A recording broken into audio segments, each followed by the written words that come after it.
I'm sure all of you know who the panelists are. They need no introduction whatsoever.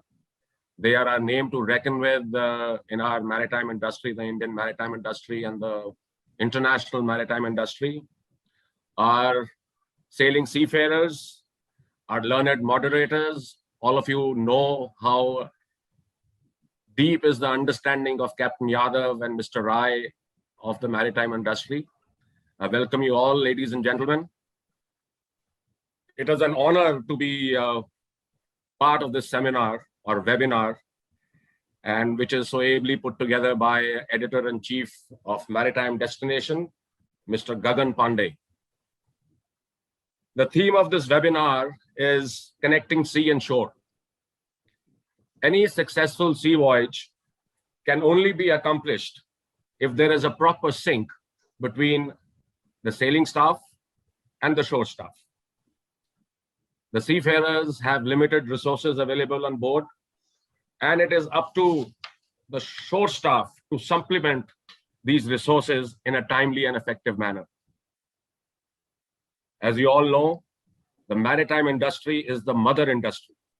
In other words, every industry is dependent on the maritime industry so that their transactions are completed in a profitable and a timely manner. The reason for this is very simple, that the earth is over 70% water, and the maritime industry provides for over 90% of world trade. It also provides a very cost-effective transport of goods in a very environmentally friendly manner. So we should be all proud of that. The seafarers, for their part, are really the backbone of the maritime industry. The MLC Convention does provide the seafarers a platform and a route to voice their personal grievances. But is this platform being truly used in the spirit it was laid down in? How are the other grievances being addressed, which do not fall under the gamut of the MLC? Does mutual respect exist between the sailing and the shore staff? Does each understand the burden of responsibility on others' shoulders? Are seafarers using the correct means and modes to voice their concerns? Is the shore staff able to address these concerns in a timely and mutually acceptable manner? Above all, does a disconnect exist between the ship and the shore staff? This is what we will find out today. These are some of the questions we will seek to discuss in today's webinar. To this extent, we will first hear from the sailing staff, and then our learned moderators will seek the views of our esteemed panelists. Maritime Destination, on their part, is going to prepare a paper covering the discussions on this webinar and share this paper with the industry through the various associations. The whole idea is whether the sea and shore can exist as one unit rather than being known as two sides of the same coin. Before I invite Captain Sengar to speak, I would just like to request you again, please keep yourself muted if you're not speaking. You can keep your video on, but if we see that the connections or, it is a little distorted, then we will ask you to put off your videos as well. You can put on your video when you start to speak. Thank you very much for this, and over to Captain Sengar. Please unmute yourself, sir, and we are waiting to hear from you. Captain Sengar.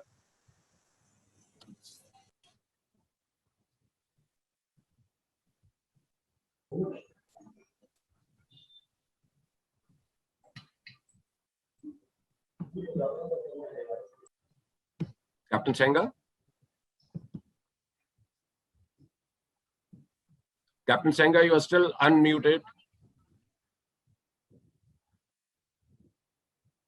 Captain Sengar, you have not been able to unmute yourself.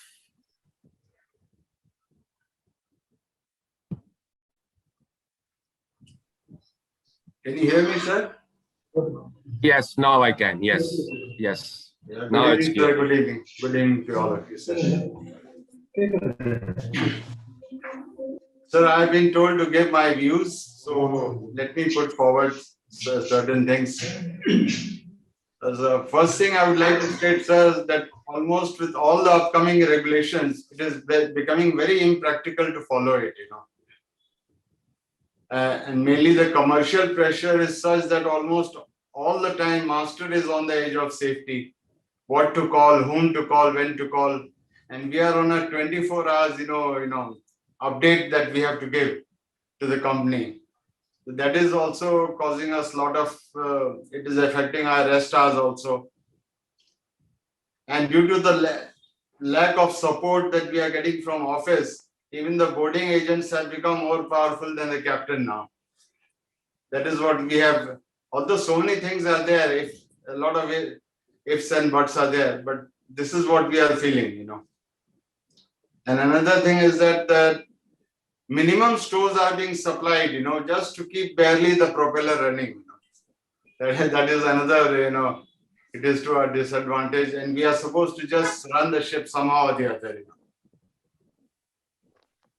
We are asked so many questions, but we don't get any solution for it.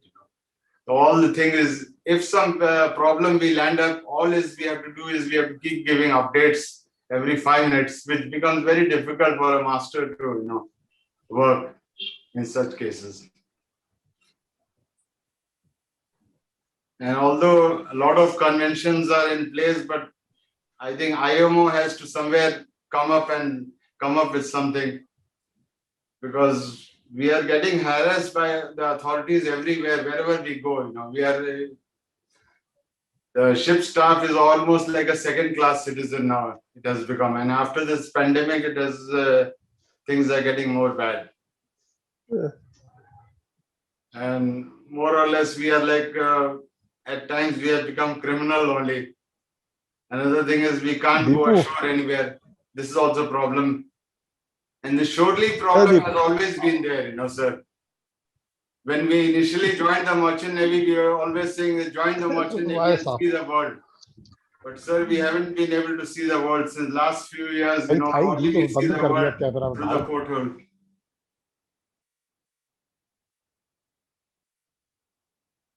And this daily reporting with the office is also becoming, a bit too much. Too much of interference. Like I said, it's getting too much nowadays. And another thing is that we are having a lot of untrained staff on board. Maybe it's not their fault, the only reason is that how they train and come. Whenever you, and what we get from the office is always that you train them. That is what we are always told, We are sending, if there is something wrong with the staff, we are always told that you train them. But it becomes too difficult, There's the way the institutes also train them, they always say, हमने तो ऐसे ही करके आया है, हमको तो बस certificate मिला है. These are the things that a lot of things are to be, we have to check on this. Stores, spares available, it's of a very cheap quality that we are getting nowadays. And it is even small companies, bigger companies, everywhere the same situation is there, sir. Now, if you see that, I would like to say that I almost worked on 50 vessels as master up till now. And I'll be completing, I think another 1 year or so, I'll be quitting sea very soon. So whatever I have learned in these years, that I find that things have been deteriorating only, everywhere. Although a lot of modernization has done, no problem in that. But a lot of things have happened. You see the way the accidents are happening, in port, in berth. It never used to happen so much, what it is happening now. It's all mainly due to the commercial pressure that we are getting. And another thing I would like to bring to your notice is the salary part, From 2017, I left foreign companies and I have been sailing as a master in Indian companies. We found a lot of problem in getting the salary. In one of the companies, many of the officers were not paid salary. Even I was also not paid salary. I approached the shipping master, I approached DG shipping. A lot of due was there. It took me almost 1.5 years to get my salary back. I approached the MUI also. Nobody helped me, sir. It is ultimately, finally, through some of my sources, through Ministry of Shipping, I approached, and that is how I could get my salary. And after getting my salary, after another 1 year, I got a call from shipping master saying that you please come and clear your doubts, whatever is there. So I informed that, no, sir, I have already received my salary. Thank you very much. So these are the things, and still many of the seafarers have not received from there. It's only I and few. And the another thing is that when I wanted to support those seafarers, nobody came to me, came up with me. The reason is what they thought that they will lose their jobs. If they will make a complaint, they will lose their job. This is another thing, we are always being blackmailed of. If anything you do, you lose your job. But so far, I'm still in my job with everything, with all the, and I have no complaints whatsoever. The sea has given me a lot. And whatever I am, it's due to the sea. That's all I wanted to tell you, sir. Thank you. Thank you, Captain Sengar. Thank you. Very clear and I would say very hitting statements. And I'm sure it will be addressed during the course of this seminar. I'm sure the moderators are making notes. And to take this forward, can I invite Mr. Bharat Malhotra, the Sailing Chief Officer, who is with us today, to please come and share your thought. Please unmute yourself, Bharat. Thank you so much. Hello, good evening. Welcome to all. I am currently sailing as Chief Officer from last 4 years. And many people say that million reasons to love sea as someone spent their entire life by the sea. I can easily see how that could be there. The sea has way of enhances capturing our imagination, integrating with us mysteries. A few points I want to share that it is very unpleasant that interaction between seafarers on board the company ashore is very limited. When we to join the ships, they always contact us in and everything, night and day also. Sir, you please join, sir, you please join. But on the day when we need sign off, they did not respond to our mails also, and they did not respond to our communication also. If in emergency also, like many people having like pandemic, they have emergencies also, that can be reasonable. But still, when we are joining, they answer our questions very well. And when we are on board and when we are want to sign off, answer is comparatively very low. And second point is like voyages. As communication has increased, mostly paperwork has increased. Now every company is asking each and every documents by scanning, and captain please send this, and everybody staff please sends all documents. They have their documents like ship plans also and everything they have on their office, but still they want everybody ship staff to be sent. Like if they don't want to search, or like shipping people are always on your board, they can send very easily. And second thing, like communication has, it's a very good thing on the seafarer part that we are connecting to our family and everything. But as communication is increased, they don't think that we have also our rest hours like a Sunday or a holiday. Like on mostly I saw mostly important items comes on Sunday only. Please clarify this and please do things that they have their Sunday on there at home, but on board we don't have Sundays. So that is my main concern. Like holiday, everything is like holiday at home, at stay, at land. They enjoy their festivals. But at our ships, oh sir, you lack your experience. You don't like in mixed crew. We don't enjoy our Christmas, Diwali, and festivals. But in Indians, we enjoy our festivals at home. But on board, there is no festivals, and mostly work comes on Sunday and holidays only, as my experience. And then that Captain Sir has told trainings, yes, training of cadets. Mostly now rules are coming that trainees are not allowed to go somewhere else or like enclosed space or a tank inspection or something. I true, it is danger to their life, but how they will learn also. Like mostly my company, they say cadets and trainees are not allowed in tanks or like enclosed space. Like I think senior cadets can allow. Like now it is they are not allowed. So how they will learn when they will become as a third officer or second officer or a mate? When their training is lack of communication and lack of paperwork. All paperwork we are doing, but training is still lacking. In same condition, communication demands, shore and staff also demand considerable amount of documents, like all documents, and lack of understanding of working environment on board vessels also. Like mostly we have a different culture and we celebrate our things, but as staff, efficient operation only they want, and that proper work and no rest hours. Like rest hour many times we are not complying with. Mostly we are not complying. But as per company say that please update your rest hours and comply with them, and then you say they already know that we are not complying, and if we show the deficiency, it will harm like an NC or something. But still we have to show on our documents and communication that rest hour is compliant.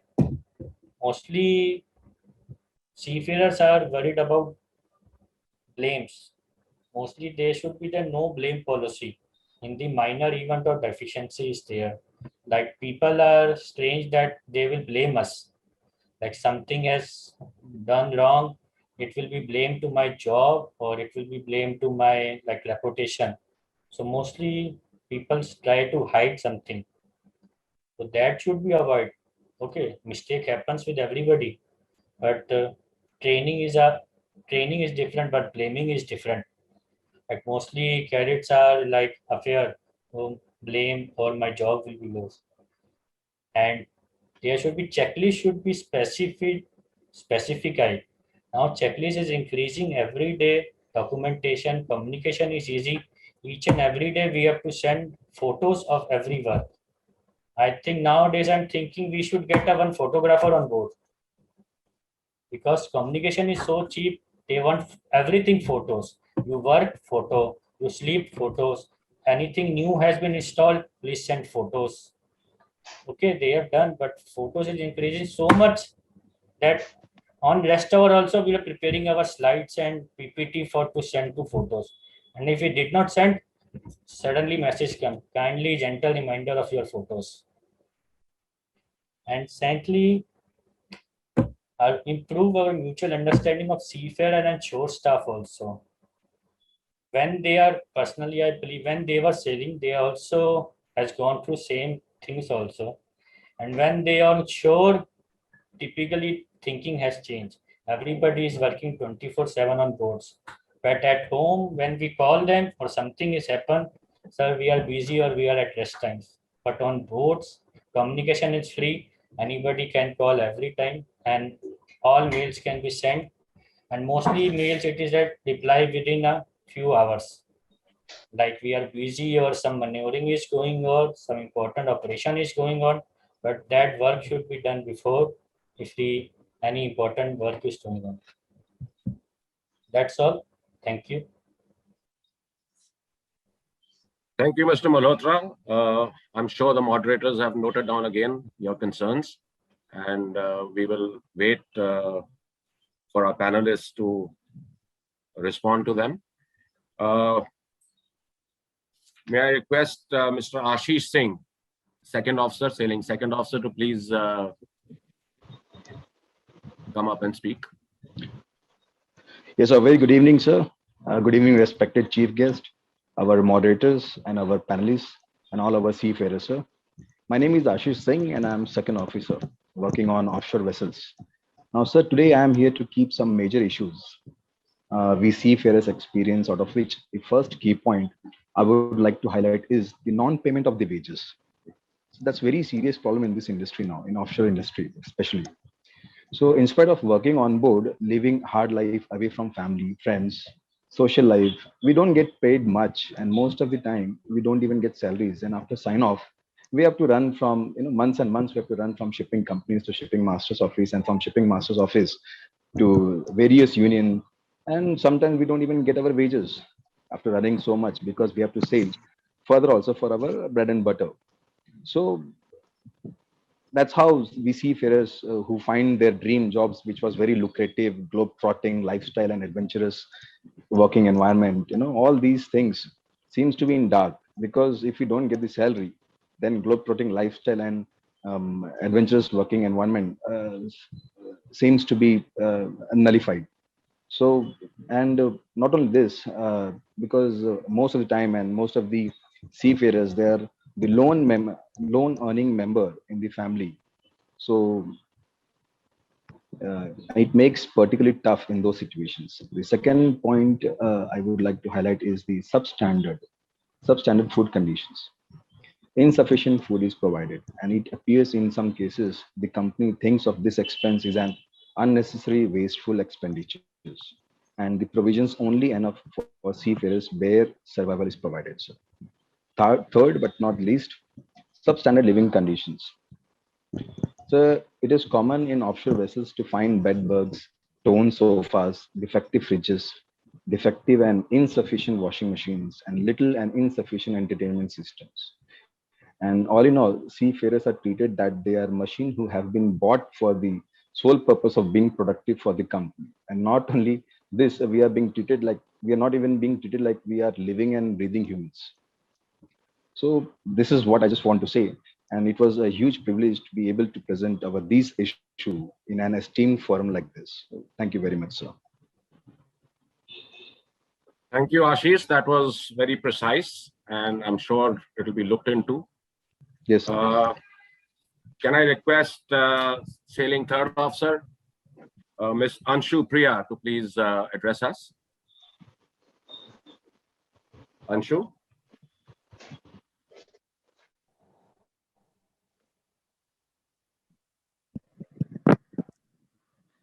Respected sir, good evening. My name is Anshu Priya. My rank is third officer. I have sailed on tanker and bulk carrier vessel. Today I am very glad that I have get this opportunity to join this webinar. As per my sea career experience so far, as a seafarer, so many problems we have to face both on ashore or at sea. Some important issue which I really want to bring in front of you through this first ever webinar on connecting sea and shore. I would like to highlight on my first point, contract period should be shorter. No one wants to stay away from his loved ones for a long time. Many companies have come up with shorter contract for their crew, but they are still not available for all ranks and departments. Short-term contract would motivate them to go the sea frequently and also make them more enthusiastic about their work. And second points I would like to highlight preference in shore job opportunity for lady seafarers and its expansion. And third, which is more important as per my experience, I would like to highlight reduce paperwork, mostly at junior level, along with the routine responsibility. We are supposed to take care of a heap of paperwork. This additional duty has become burden on seafarers. This increasing amount of paperwork has not only added stress on seafarers but also made them less focused on their core duties. And the fourth point is that every time we have to wait long time for joining a ship. It is very difficult in ship joining due to long wait time. That's all, sir. Thank you. Thank you, Anshu. I'm sure we will get a good response to your concerns. May I now request able seaman, Mr. V. Rajchandran, to please come up and voice his concerns or his views. Mr. Rajchandran. Sir, can you hear me? Very warm wishes to all dignitaries who are participating in this webinar. And I'm very thankful to Maritime Maritime Destination, the magazine publishers, to giving me the opportunity to participate with all these dignitaries in this platform. Myself, I am Rajachandran, able seaman, and I'm proud to be a seafarer. Seafaring is a very interesting job and challenging too, and it is also important in society. There are so many problems facing seafarers during these pandemic situations. Seafaring, during this pandemic situation, sea transport is underway continuously, and seafarers are working and working restless day and night. Because of that, United Nations declared seafarers as a key worker, or you can say frontline workers. But still, even though we are a frontline workers, I think we are not getting that much benefits. My point is COVID vaccination. In this time, during this pandemic time, the crew change was very difficult. How still that is going on because of this COVID vaccination. Government should give seafarers vaccination on priority basis. Then only people can join on time on board ship. Otherwise, people are going to lose their jobs. This is the one point. And the other thing is the tenure. Rating, especially for rating, the contract is 8 to 10 months. It's too long. And people want to reduce that because people need to work peacefully, mentally, physically, healthy. So people are this much 9 to 10 months away from family. So that is affecting their mind and physically accordingly. So this should be considered or implemented. And another thing, I think seafarers not getting pension. Seafarers like public servant, you can say like public servant. They are giving a financial support to government.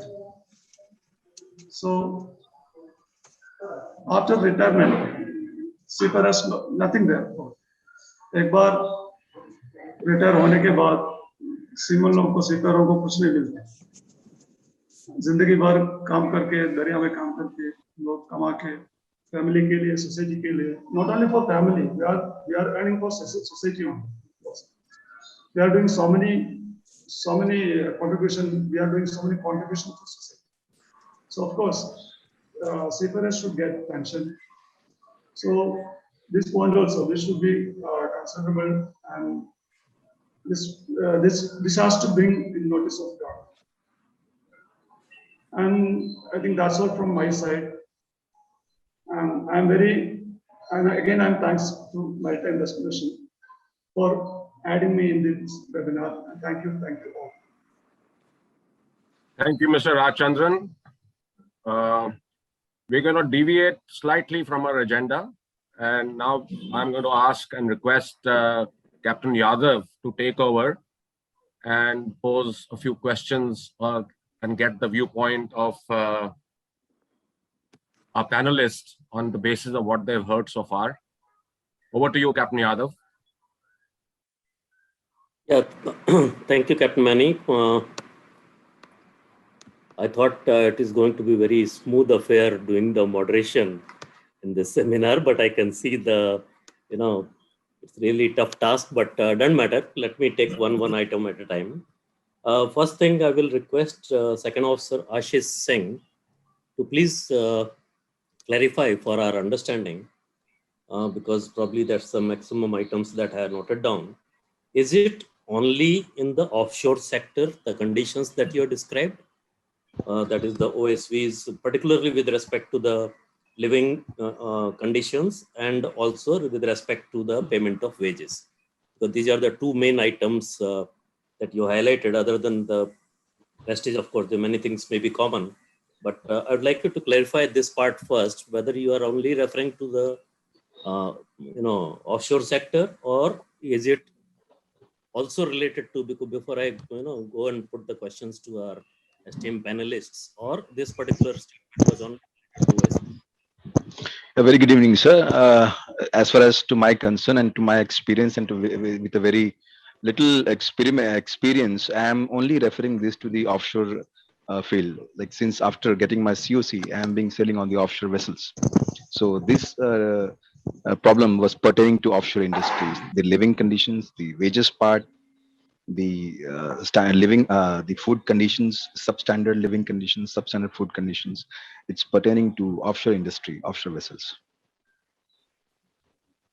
Captain Yadav, can I suggest you, can you also ask please, is it a Indian flag vessel or they're talking about foreign flag or foreign chartered or employed vessels? I will answer. Sure, sir. I'm talking about Indian flags. Okay. I don't have actual experience in the offshore sector, but to whatever that we had known about, because some of these things came as a big surprise. But what we had known about is that the wages in the offshore sectors are substantially high, and because of that, they have to calculate. Normally people talk about package per annum or so many dollars per month. I believe in offshore sector they calculate per day because the figure is so high. Is that correct? So you're asking me, sir? Yes. Yes. So it was, once upon a time we used to hear these things. We used to get India, but nowadays, if reality check is done, at least from since 2016, I have never seen these things. It's like, hardly we get wages, and of course we get wages in some companies, but then the wages are very reduced. There was a time we used to listen that per day basis we used to get, like, a second mate used to get 4,000 rupees per day or 3,000 rupees per day. So it's only, we used to hear this, we used to listen this once upon a time, but reality check, we don't get this much now. Okay, and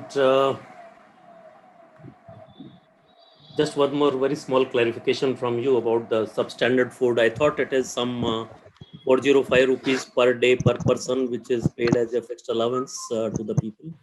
And if they spend anything less than that, that they can save that money. Is that correct? Sir, I'm not very sure about the exact figure 405, but yes, what food we get, the quality of food is not substantial, because it's like being budget. There are eyes, there are onboard people, there are people on board who are, they report, yes, he has done this much, he's eating this much. There are people on board who keeps reporting, companies also. And I have already mentioned, like, what food they give, they think that the expenditure on the food is a wasteful thing, and hardly just for the survival, for just only for the survival, bare food we get. Okay. Now let me see whom I can address this particular section regarding the offshore sector. And Captain Ashok Kumar, would you like to take this? Or Mr. Devli?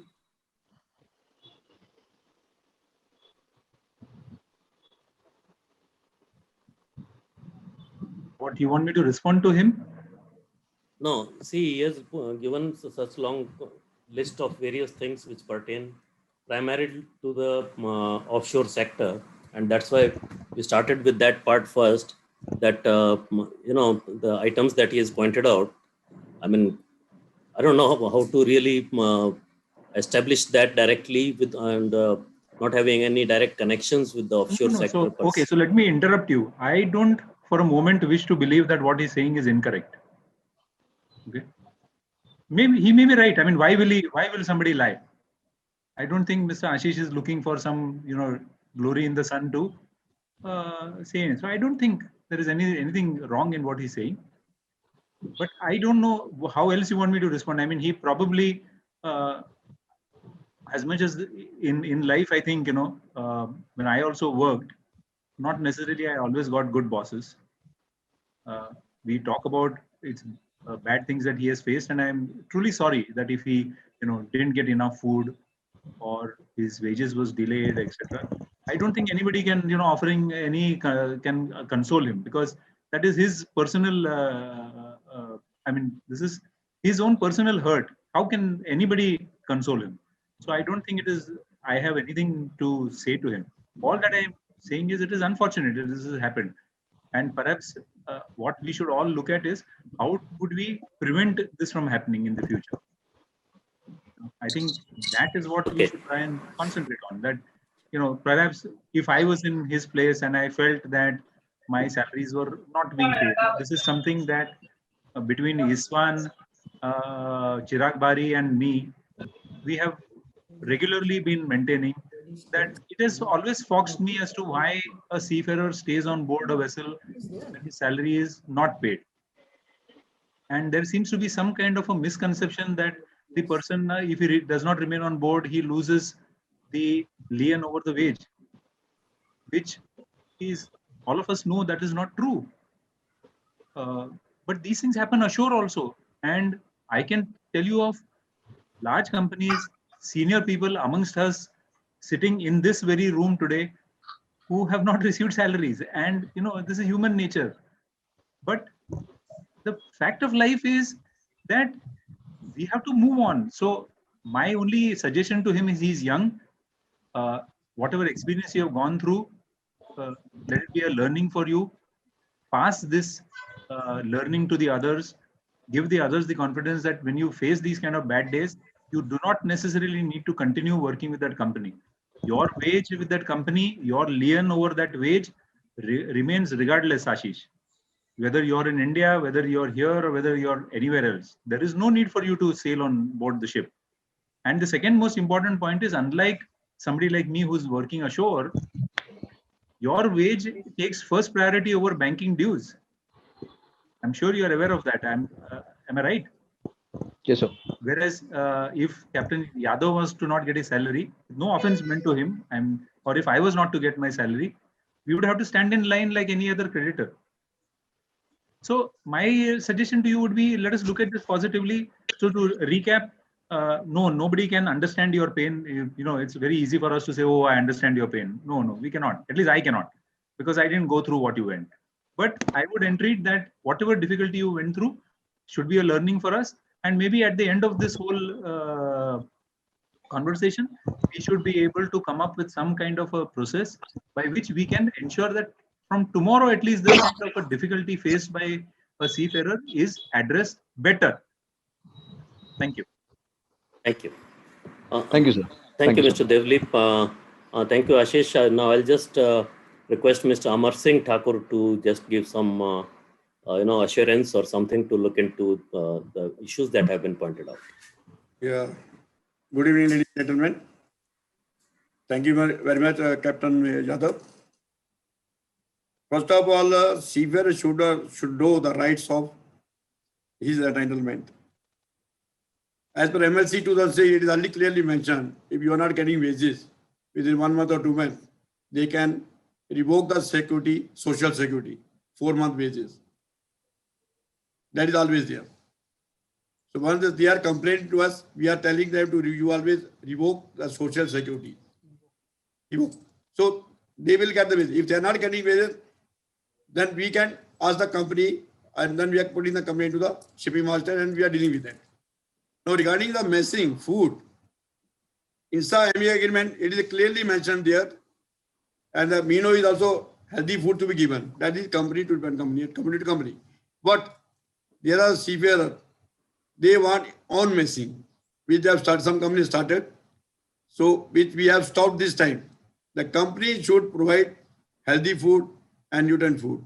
Now it depends on the captain also, it went to the staff. There will be mess committee on board ship, can very well get, they can supervise everything. They can scrutinize, they can check the food. They can easily eat a good and healthy food. That is up to their management. But company should provide there are everything. That is company duty. And master should make sure that food should be not substantial, it should be good food and nutrient. Thank you. And thank you, Mr. Thakur. I think I will invite Captain Sengar before I take his questions to the panelists. I think most likely Captain Basin should be, I can call him to respond to him. But before that, Captain Sengar, one small question only from my side. Yes, sir. Go ahead, sir. Yes, you listed out a lot of things. You're probably sailing for last so many years, and you said how many ships you said as master? Almost 50 vessels, sir. Okay.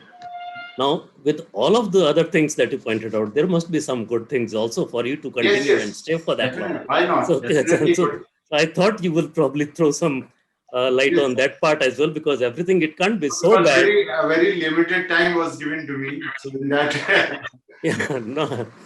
Definitely, why not? Good. I maintain a very good standard, and I have sailed with MSC also. Almost I have done 12 ships as a master with MSC, and that time the MSC standard was very good. I don't know how it is now, but we really had a very good standard that time.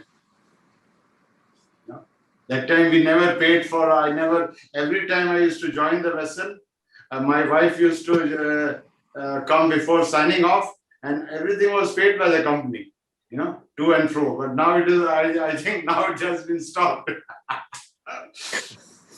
So a lot of good things. I had a very good life. That is the reason why from tankers I shifted to container vessel, because I wanted to enjoy a good life also, see the different ports. And that was possible in MSC, Yeah, nice. I think Captain Basin is already smiling. See, now he's pointed out that till now everything was very good. Now you have to sustain that. Thank you, Captain Yadav. Thank you, Captain Sengar. Before I start, I would like to thank Mr. Gagan, Captain Manny, to come out with such a good concept. They started with honoring the authors, and now they are connecting, making a kind of a series of these webinars where the seafarers get to speak their mind. So first of all, I would like to congratulate both of them, and of course the panelists and our moderators. Coming back, thank you, Captain Sengar. You said you shifted to MSC because you wanted to enjoy the life. So the standards have gone much higher now. I assure you of that. This is something, today it is not like we are here as a seafarer looking for a job. We are reaching out to the seafarer. It is like a bonding. And I don't speak for MSC alone. Here, when I stand, I speak for all shipping companies. It is like reaching out, shaking hand, and walking together. That is a concept in all the companies. So it has to be a relationship. It has to be a partnership. Then only you can proceed further. There's the one part. Captain Sengar did mention, I have put it down here, though Captain Mahesh has not said that point, but yes, you mentioned paperwork. Yes, I totally agree. Paperwork has increased tremendously on the ships as well as the shore. It's a fact of it. One has to face it, one has to adopt to it. As we run the ship, there are changes. That's all I can say about this thing, sir. We have people from classification societies, we have people from administration, people from various ship owners, association seafarers. It is a combined thing, but I will say we have to adapt to it. That's all I can say about the paperwork. Thank you. Captain Basin, I'm right here. Can I supplement what Sangar said? What is your reaction that the impression that more and more control is being taken by the officers today, rather than depending or leaving it to the captains? I would put it in a different perspective. You see, technology has been improvised on many ships across the world. I mean, you are from IMEI, sir. Your own organization has been tying up where you are providing a on-board sensor to find out the various parameters of the machineries, which the owner or the ship manager sitting back can easily see. And that is the latest concept. These are the latest technology which have been there. And this will go on. This will go on. People are talking about autonomous ships. I'm sure it may not happen fully in our lifetime. So these are the changes. That's what I mentioned before also. So we need to adopt to the changes. I don't see it that the owners have taken over everything. Remember, combined force of the people on the ship is much, much more than us sitting ashore, sir. They are the first person on board, sir. When there's an issue, when there's a problem, they are our main guys who see and who tell us. And other point which I said to you about the machinery and the technology, which is being implemented. Yes. Thanks, yeah. Okay, thank you, Captain Basin. Now I think I'll invite our Chief Officer Bharat Malhotra. I just noted down 2-3 special points over here out of what he communicated. One was quite an interesting one about the photographs. You said before we do anything, before we fix anything, before we put anything in place, the shore offices, they require photograph of all that. Don't you think it is actually originating out of the social media before people do anything? Like Instagram or WhatsApp or anything where the photographs are going all over the place. So isn't it interconnected and due to the improvement in communications, or is it you feel there is some little difference in the attitude? So for our family and thing, it is very good. And for work purpose, like my concern is that they want same paperwork and same photographs on a weekly basis, on a monthly basis, and on a quarterly basis. So my question is that either they can have weekly, they can have monthly, or they can have quarterly. Same thing we have to prepare for 3 to 4 times, and we have to sit and we have to make a good photographs on a weekly. Some say that every Sunday you have to send the weekly photographs. Okay, we agree. Then why monthly is required? That is the same thing only. Same copy paste we do at monthly also. And thirdly, they want quarterly photos also, like full vessel quarterly photos. And why we are sending weekly and monthly? Okay. In addition to that, you mentioned something about training. That the untrained people are sent on the ship, and probably we have to keep training them for various things. Not send on ships. We are not able to training them. Like some rules and regulations are there. Like trainees are not allowed to do this job. Okay, I agree. Some because of list of life, but we have to train them properly, sir. Like I have one experience. Cadets are not allowed to go into enclosed space. Okay, they are not allowed because safety is involved. But can be senior cadets can be allowed, like after 12 months or after 15 months. Straightly, it is that cadets are not allowed to enter in any risk involving. And how they will learn and how they will become a good officer at third officer. Then third officer, when they become captain, will say, "Who was your chief officer? Who trained you?" Because we are bound with the regulation that cadets are not allowed to train.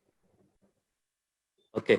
I think I will request Captain Sankalp Shukla from Bernard Schulte to please take on with this, the training part of it in particular.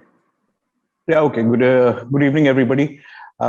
Thank you for having me over here for this seminar. I thank Gagan. I thank all the dignitaries here. But let me first start by thanking all our lovely seafarers who are here. I believe by starting anything that I start by thanking seafarers, because it is the kind of work that they're doing, especially during this COVID time, getting us essential service.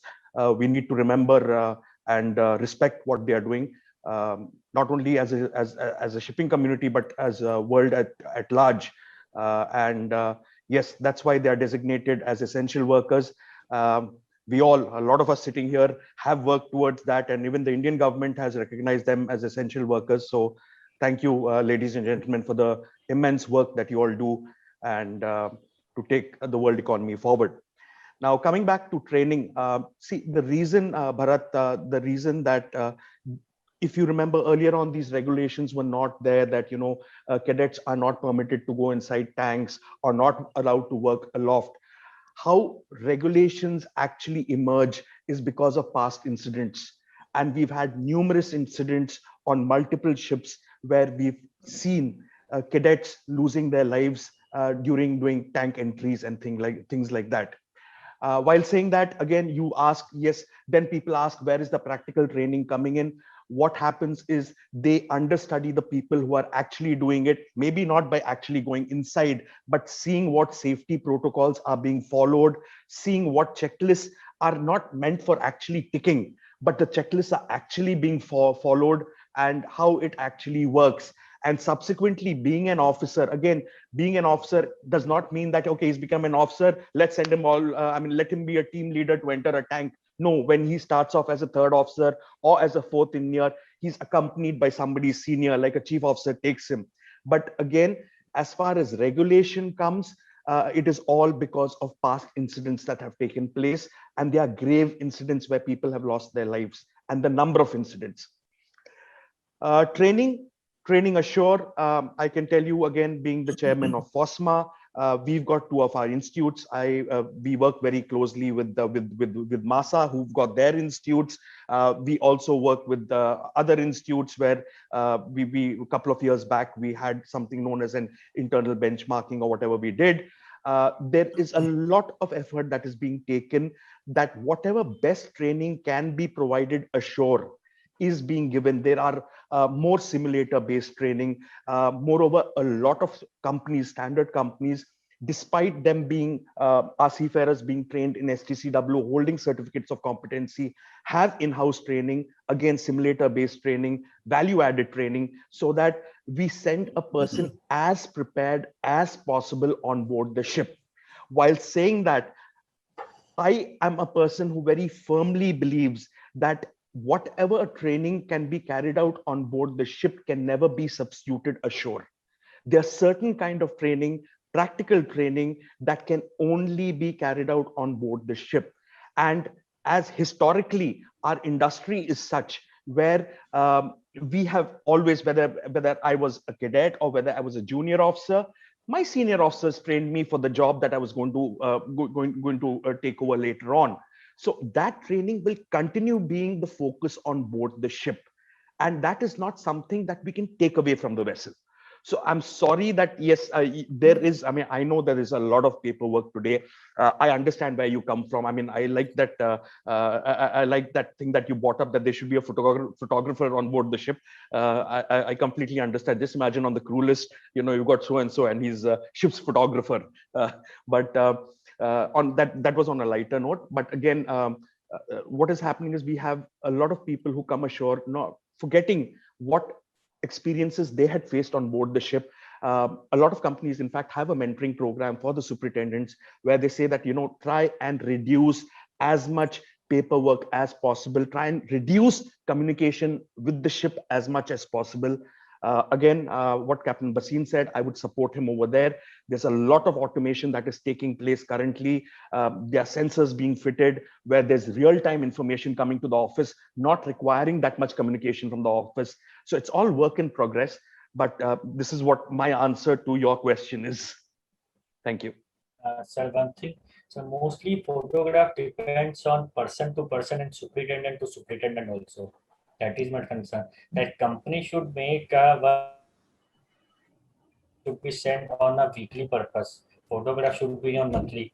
Like every different superintendent we have a different rule. Some superintendents say, okay, daily also I want. That is my purpose, sir. That company should make a standard format. Okay, photographs required. It is required every Sunday or every Monday.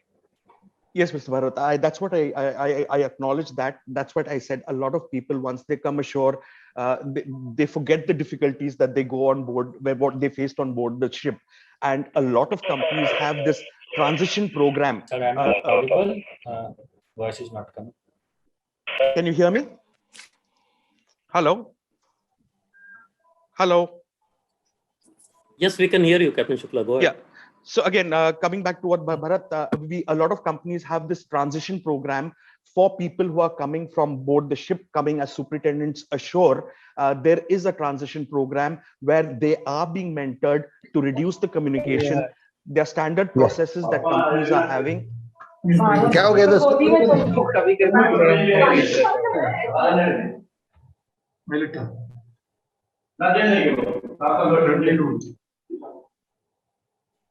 Meeting is not. Yep.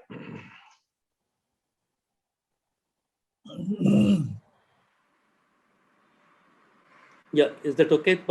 Should I go to the next one now?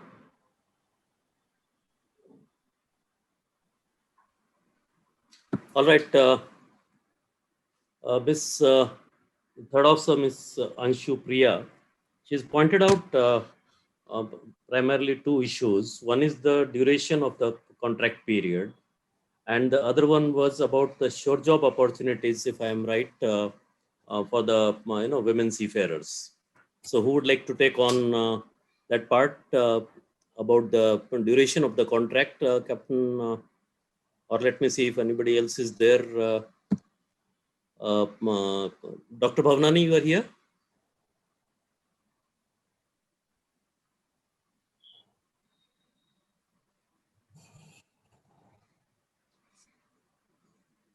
Mr.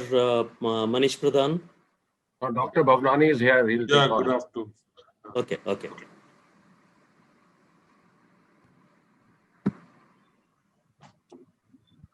Dr. Bhavnani? Would you, okay, Dr. Bhavnani is there, yeah.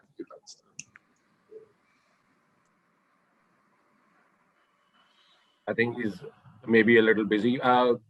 Manish, you can take on. Thank you. Okay, all right. So first of all, again, thanks to everybody. Thanks, Captain Maini, Captain Yadav, and Gagan for arranging for this and having me with you all. Coming straight to the point of shorter contracts, well, I would definitely agree that it's tiring, it's a tough job, but also look at the commercials at the other end. There are people who are knocking on the doors of Indians to take away our berths basis the fact that they can serve on board longer time. Don't forget that the industry has been reeling under a lot of pressure for many years now. I think ever since 2008, it's been kind of a spiraling down. There are flickers. Yes, I can say the container trade is doing well today. The bulk is kind of picking up and showing some recovery. But nonetheless, there are people, other nationalities, if I can name a few, Vietnam, even Philippines for that matter, China, they're ready to do a longer contract. So it's more a commercial decision which is forced upon us by owners. You know, in the commercial sense, if you want to be there, you want to be competitive, then you have to match up in terms of it should make business sense.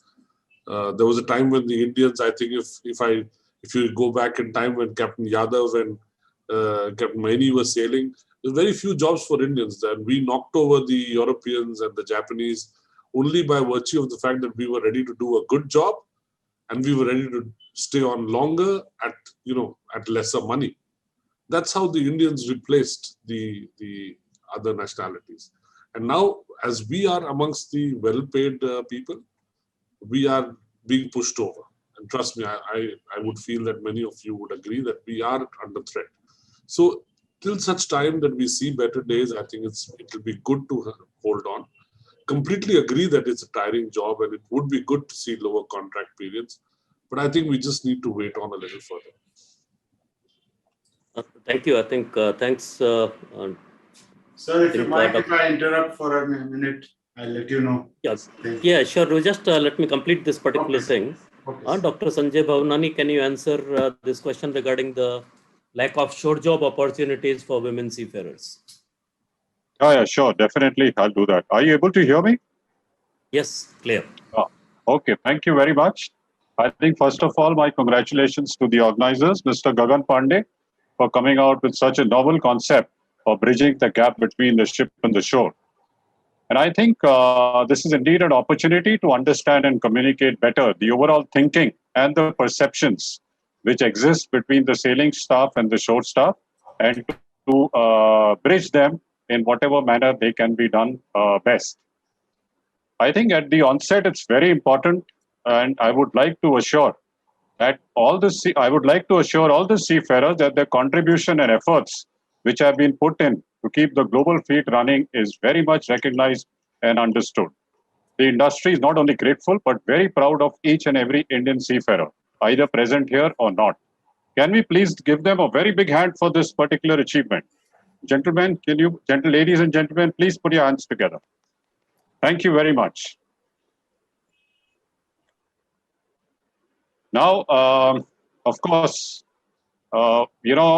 as has been stated earlier on also, I think Sankalp mentioned it during his talk. Um, I think all representations which are there, which are being made to the government authorities as well as other decision-making powers which are there, they are all being done to highlight and to make them understand the immense contribution which is being provided by the seafarers in keeping the world trade running.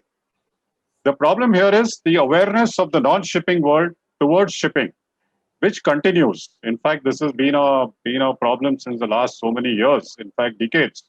And while as it has reduced over the last few years, I would say, but still there is a long way to go.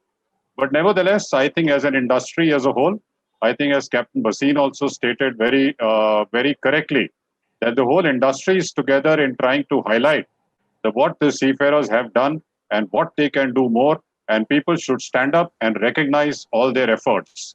And I'm sure in the times to come, this thing will change, and the much required recognition of the seafarers towards keeping the industry wheels running would be better and better felt and identified. Now, coming to the very specific aspect of the shore job, I think shore jobs, the world fleet has increased over the last so many years, at least, if not more. And that basically requires more and more people to manage the vessels from the shore side. We must recognize that ship management is an activity which can only be done by people who have got experience out at sea. A lot of companies, when they were not able to get ex-seafarers, they tried a lot of experiments in getting people who did not have experience out at sea. But I can tell you that that has not really worked. Today, when a master or a chief engineer calls up from the ship onto the office, it is expected that the person sitting on the office side should be able to understand their concerns and be able to provide them the best possible solution, which is only possible if he's got a first-hand experience. Now, so shore job opportunities are, of course, they have been increasing, and they will continue to increase as the global fleet is going to increase more and more. Indians have done very well.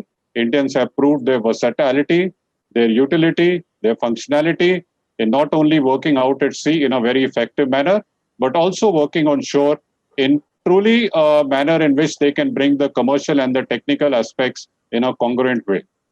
Now, the women seafarers, I'm sure, from my personal experience in our company and what I hear from the other industry, the women seafarers have been doing very well. The numbers in India are relatively limited, but I know for sure that there are at least some women seafarers who have started working ashore and they are doing very well. And there are many women seafarers who are sailing out at sea and doing much better than what their male counterparts are. I think we are just on the cusp of seeing an explosion in this regard. Maybe if we were to talk about this a couple of years down the line or just a few years down the line, probably we may be talking about why the males being replaced by the women seafarers. Now, I think the women seafarers deserve the best. The Indian women seafarers deserve the best. The Indian seafarers deserve the best. And I'm sure we as an industry are all there to support all the seafarers as we have been supporting them so far and will continue to do so. So that's all I would like to say. Thank you very much. Thank you, Dr. Bhavnani. And come to the last speaker, in the first session that we had, Mr. Rajachandran, the able seafarer deck, most likely. After going through the items that I noted, recognition for the seafarers, frontline workers, crew changes during the pandemic, and the post-retirement benefit. And I can't find anybody more suitable than Mr. Abdul Ghani Sarang to respond to it, please. Thank you so much, and it's a pleasure to be here. अभी हमारे कल ही ये front line workers का तो अभी एक दो थोड़े दिन में हो जाएगा, क्योंकि हमारे मंत्री जी आ गए as a health minister. So Mr. Mandavia, since he's aware, so I think there should be, as an industry, we should not have any problem. For Mr. Mandavia to एक sign कर देंगे मंत्री जी frontline workers, So, but it is still very challenging. Okay, on the issue about retirement benefits, let me very shortly mention that on the 11th January of this year, the CMS Provident Fund Office has, in principle, the DG Shipping, the board has taken a decision to extend Provident Fund, gratuity, and pension benefits to Indian flag and foreign flag for all ranks of seafarers. So this is a decision which has been taken in principle, or usko, and it is for all ranks of seafarers and for all flag, whether Indian or foreign flag. But it has to go to it will have to go through the process, and very soon, at least a strong beginning, हुआ in principle first time accept हुआ. So in the years to come, I am very sure that the seafarers will also have that benefit. So I think मैं दो चीज पे stop करूँगा, because this was a pointed question from Raja Chandran, so I just responded to that. Thank you so much. Thank you so much. And I think we come to the end of the first session. Over to you, Captain Mani, please. Captain Mahesh Rai again. I Yes, think there are two questions which were very relevant to today's situation. One was the criminalization of seafarers, and I think that Captain Sanger has raised that. And one was this too many regulations international. I think we'll combine together and take them if anybody from Indian side also brings out those. Because Yes, so I think we'll keep them pending. We are not. I just want too many regulations, and the criminalization part we will come to this thing, because as it is, I think we are running quite some behind schedule. I noticed that, but we still have those very critical, vital questions which are really hurting the industry at large. Captain Mani, Yes, please. Thank you very much, Captain Yadav, Mr. Rai. I think we have had a very fruitful views from our panelists, and I'm so happy to see that Captain Yadav, you have actually responded to each observation or raised by our sailing staff. So that's excellent. I know it takes a lot of writing down to cope up with when they are speaking. So thank you very much, Captain Yadav. Really appreciate this. To take things forward, we will now request a sailing fourth engineer, Mr. Aritrara Chakravarti, to please come up and speak. Good evening, sir. Good evening, distinguished panelists, moderators, honored guests, fellow seafarers, and everyone joining in from home. We are already running late, so I'm just going to keep it very precise. I'm very honored to be a part of this discussion. It makes me feel, as a junior officer, it makes me feel very welcome in this profession, and it makes me feel heard. So it's a big deal to me. So thank you for having me. Firstly, I'd like to thank, I know there are a lot of problems going on, but I would like to thank my own company who have put in their efforts, their absolute best when it came to the COVID situation and for repatriation. Being in that situation on board a ship, I didn't even imagine that it would be so organized, but it was.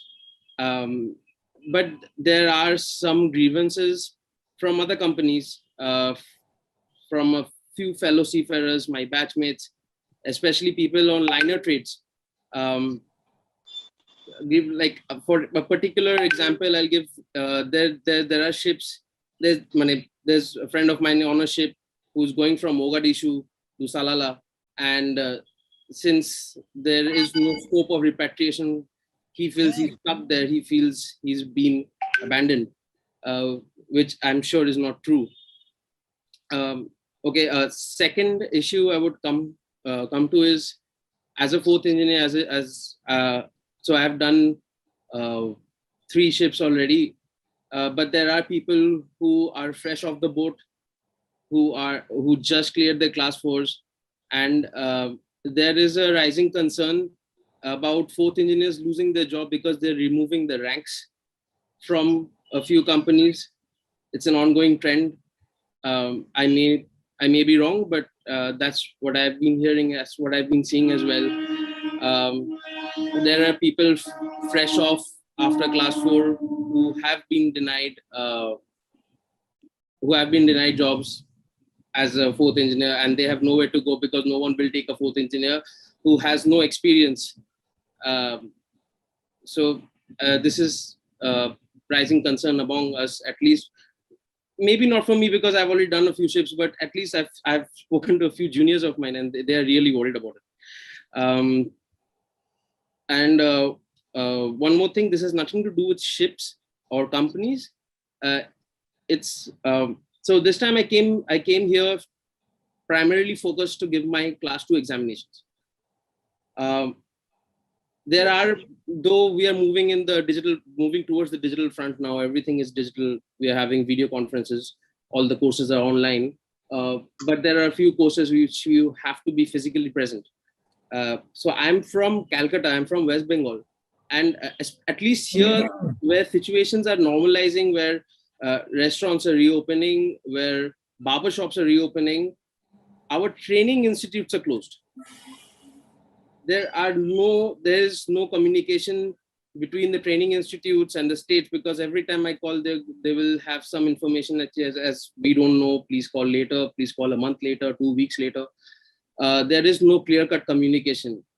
I do not know where the fault lies, whether it's state-wise or central. I really do not understand, but it is a very big inconvenience. It's almost like I'm at a stalemate and I cannot move forward. So I think I expressed what I had to say. Thank you for having me. Thank you for hearing me out. It really feels good to be here. Thank you, sir. Thank you so much.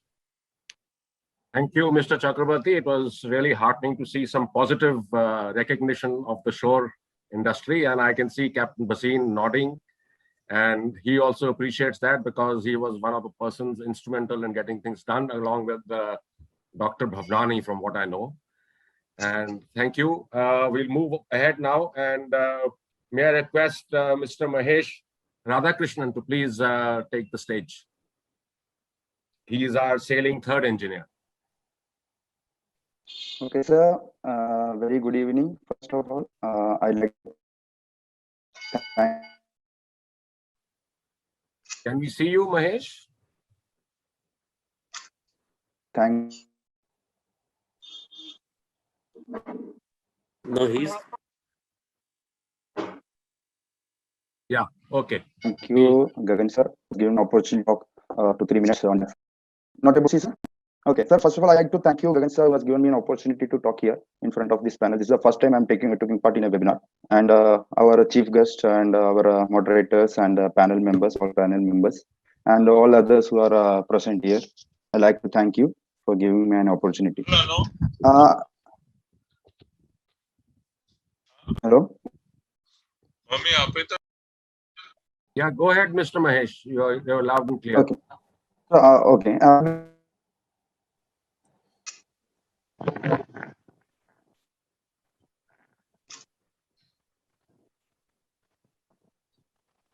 I think, Mr. Mahesh, there's something wrong with your connection. I can see you now, but I can't hear you. Pointing out few points. Like first thing is regarding the wages. Many of them is actually not able to. So can you able to hear me now? Yeah, we Hello? can. We can. Go ahead. Okay. So first thing regarding the wages, as you know, all the living cost has been increased now all around the world, and still our wages are less only. As you compared, you see, for last few years, there is no revision for our wages. As a experienced third engineer, you will be getting maximum $3,200 to $3,400.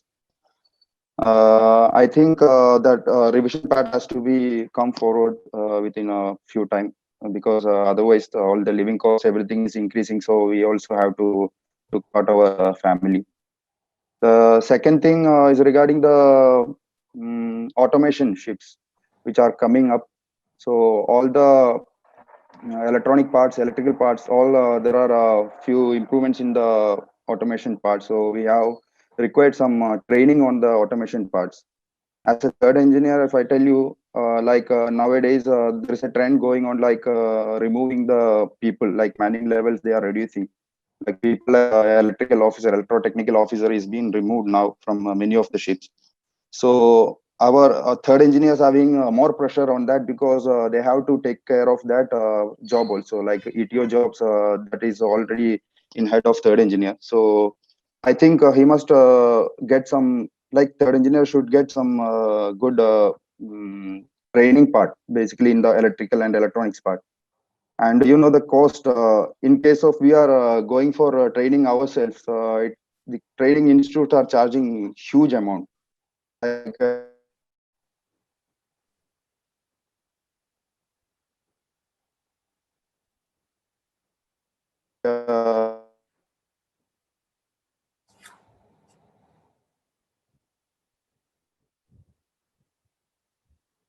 Mr. Radhakrishnan, you it's have broken beyond again. our limits. So I think our company is mission and field, and you have to like ETO that. So can you hear me? So can you hear me? Can you repeat Yeah, yeah. after we lost you after you said that the training institutes are charging you a huge amount? Can you start Yeah. from there? Yeah, so that is what I was telling, like the companies has to give some training part on the automation part, on the electrical and electronics field, basically, so that we can do our concentrate our jobs, like electrical jobs, in case of a ETO is not there on board. That is the main issue we are facing now currently in the field. Okay. Then regarding this job opportunities, like as I told, the salary is been reducing for the junior officers. You can see the salary difference between a fourth engineer and a third engineer is only $300 to $400 maximum. That is why, because a lot of people are coming to the field, but as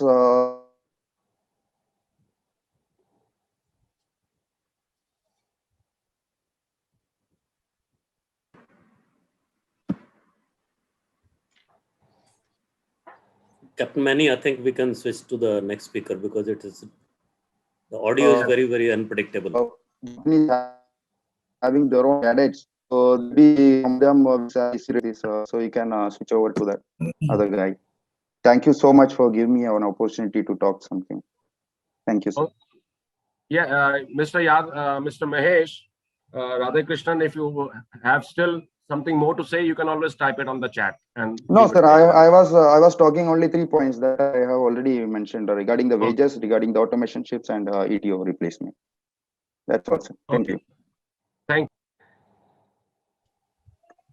So may I now request our sailing second engineer, Miss Nayari Nain, to please take the stage.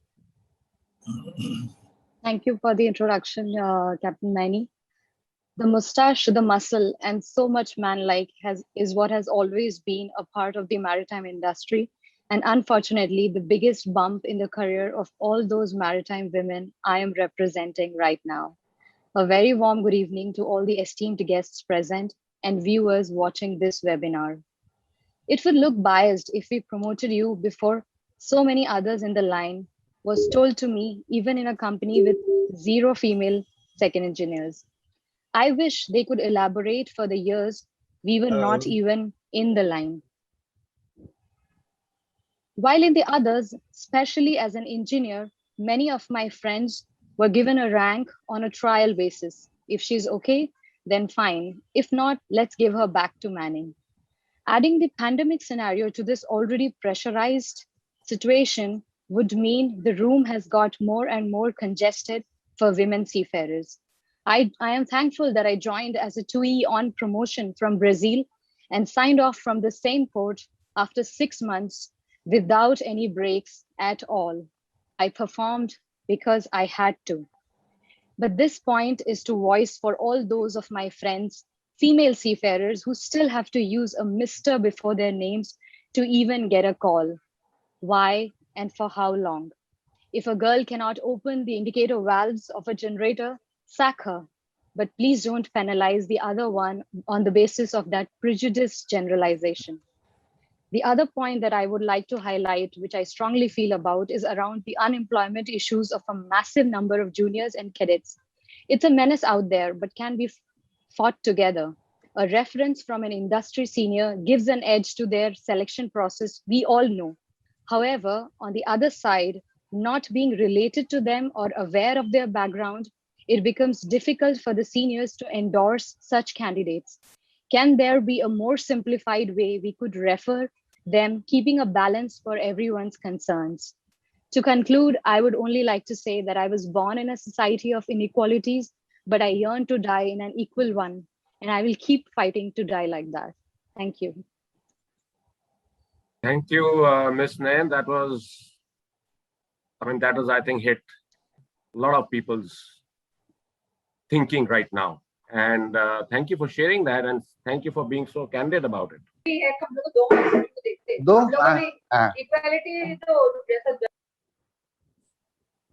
Yeah. So I look forward to Mr. Rai posing these questions to our panelists regarding what we have just stated. But before we do that, may I ask our sailing chief engineer, Mr. Vivek Sangal, to please take the stage now. Thank you.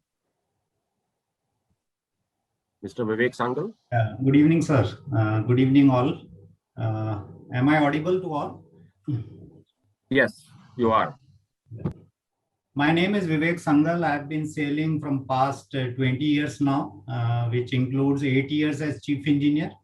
I would like to bring up certain points which are affecting sailors, especially in the current circumstances of COVID-19 pandemic. Okay. One thing which I want to highlight is about the delayed relief. Okay, so shipping is one industry which has not stopped working because of this global crisis caused by COVID pandemic. At the same time, seamen continue to be hired without any pay cutbacks and other concessions. However, because of travel restrictions, have been enforced by several nations, the pandemic has had several impacts on the crew change in terms of delayed relief. India has taken an aggressive step in this area by permitting crew change at numerous ports, but it is not the case with all the countries. Some countries do not allow crew change, and in some countries, the standard operating procedure is just too much to follow. Okay, since seafarers are playing a critical role in the safe operation of the ships and are recognized as the key workers under the Indian law also, India, one of the biggest or one of the largest supplier of manpower to merchant shipping, I would like to say that on an international platform like IMO, can we raise our voice and we can ask them to come up with certain mandatory or standard guidelines for all countries to follow so that the crew change can take place in time. Okay. Another topic which I want to say is again related to COVID SOPs only. This is about the standard operating procedure, what has been followed by most of the shipping companies nowadays. Nowadays, if you want to join a ship, then you are made to do a lot of RT-PCR tests, and then the quarantine is also required so that you don't carry the virus to the ship and infect other people. But the problem is here that what about those who are coming to ships, the visitors? Okay, when the ship is in port, a lot of port officials, maybe terminal inspectors, loading masters, ship chandlers, service engineers, they are coming, but there are hardly any SOPs for them. Okay, none of the companies, they are hesitant to make a SOP. It is not insisted that a service engineer who is visiting the vessel, he should be having a RT-PCR or at least a declaration that he is not infected. So the decision which is to take COVID precaution, it is all left to the master and the crew on board. The third thing which I want to point out is about the just culture. Okay, we all say that shipping, we want just culture. That is a no blame culture. Nobody should be blamed for any fault which has happened or anything which goes wrong. But that is not the case, I believe. Okay, if something goes wrong and God forbids, if it leads to off hire and all, it is just made sure that you are punished, and especially the senior staff on board. And as very well said by Captain Sanger also, the commercial pressure nowadays is too high.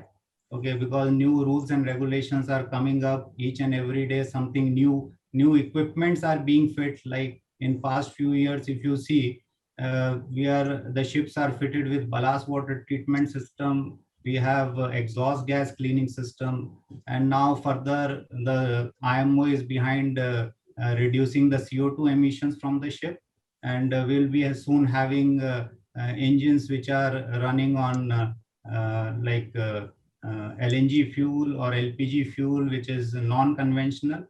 With these kind of things coming up and the same manpower which is there on board, or rather it is reducing, it becomes really hard for us to cope up. And the last thing which I would like to say is regarding some officers' welfare. Okay, so I know that MUI has been doing, or they have certain programs of medical benefits, but I believe that most of the seafarers are unaware of it. Okay, and as said by the A.B. Rajchandran, I would like to request that if MUI can come up with a certain welfare scheme which is related to the social security and the pension plans, if it is possible. Okay, that is all from my side, sir. Thank you, Mr. Sangal. That was well said and very, very clear in your thoughts and in your pointing out your concerns. Okay, may I request Mr. Rai now to take up the questions with and the viewpoints and solutions from our panelists. Over to you, Mr. Rai. Yeah, thank you, Captain Mani. And I have noted down few observations or comments of the sailors or seafarers. So first was our fourth engineer, Mr. Arita Chakravarti. His question was more related to stranded seafarer and abandonment at sea. He also said that the training institutes are still closed and the young officers are suffering for their next job opportunities and this one, promotions, etc. So on this issue, I would, as far as training institutes are concerned, there, of course, I will only like to say that the safety and health has been the main concern of the Indian administration in particular. And while I'll reserve my comments, I know the Indian administration did try to open the institute, but they had to again close. But to comment about the stranded seafarers and issues like his colleagues not getting job opportunities, I will invite one of the management companies officers. Can I request Captain Shukla sir, can you speak because you have a wider network internationally? So can you comment on those two aspects? Do you want me to comment on criminalization of seafarers and? No, not criminalization. About the this stranded seafarers, they are not getting job opportunities because of demanding jobs or employment opportunities are rather minimum. No, I mean, you are talking about it from a fourth engineer's perspective, correct? Yeah. How the fourth engineer spoke about it. Yes, it's rather unfortunate that colleagues he was talking, he himself was not a sufferer, but he heard mostly about from his friends or his colleagues. Yes. What has happened in the past is that as ships started getting UMS, the owners decided that since the ships were UMS, a fourth engineer's berth as per safe manning is actually not required. So firstly, I feel that it is the responsibility of any company that employs any individual as a junior engineer or a trainee marine engineer should take the responsibility also of giving them a berth of a fourth engineer. A lot of responsible companies, a lot of them who are sitting here on as panelists, have done that. They have gone out to their owners and said that, see, while it is very easy to create a talent pipeline on the deck side, because as per safe manning, if you have a third officer is compulsory. So every deck cadet that you have goes on to become a third officer. But what happens when you have junior engineers and you have no fourth engineer slots? How is the talent pipeline going to continue? Because you have junior engineers, you're not able to give them slot as fourth engineers. Then you have third engineers. So what are you doing? You're recruiting from the market, bringing third engineers in. So the talent pipeline, and we are happy to note, at least, I mean, with my personal experience, I know Captain Basin has done it from his company. I know Manish has done it in his company. We've gone out to owners and we've told them that, listen, this talent pipeline needs to be created if in the future we want to see that our own junior engineers, our chief engineers on board our ships. And a lot of owners have agreed.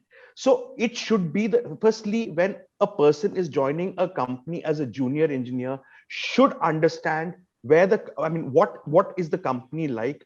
Do they have this responsibility that, yes, you've been my junior engineer, you've been my trainee marine engineer, so that you have that job security, that when you come back with your license, you will subsequently get a 4th engineer's job. So that is very, very important.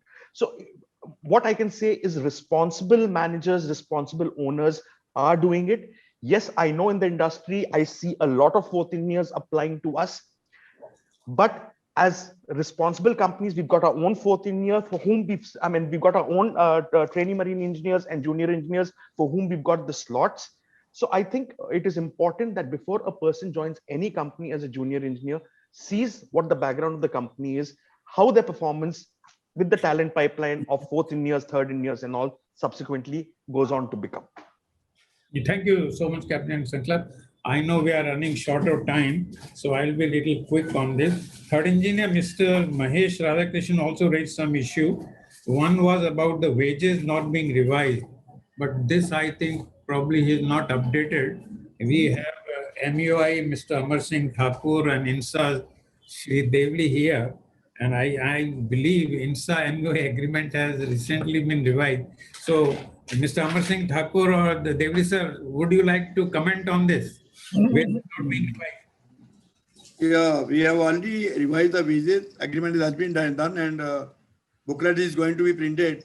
So within 10 to 15 days, the new agreement will be implemented. But it is already signed. Yeah, that's what I thought so. Devli sir, would you like to say anything about the status of the wages from the ship owner's perspective? Devli sir. Thank you, Raisab. When this issue came up about that I'm getting only so much wage and etc., I realized that I'm a non-mariner amongst mariners. So what I'm going to say, probably all of y'all, if you can reach out of the laptop, may want to give me what we call in Mumbai a tapli. But how many times do you think ashore our wages keep on increasing? How many people really think that our wages? Let me ask Captain Shukla, Captain Basin, Rai Saab. Let me ask Mr. Abdul Ghani. How many times our salaries are increasing ashore? I think this is a fact of life. Nobody's salary increases, like it is, a season. But just like rain will follow, doesn't mean that your salaries will go on increasing. So my first thing is that as individuals, I never expect that my salary will increase just by default. Ek saal ho gaya. My salary should increase that if my employer thinks I have done something good for him. So this is my first point, and I must now add a caveat. I don't speak on behalf of INSA. This is my personal view. I consider myself a part of this industry, and therefore I am being candid.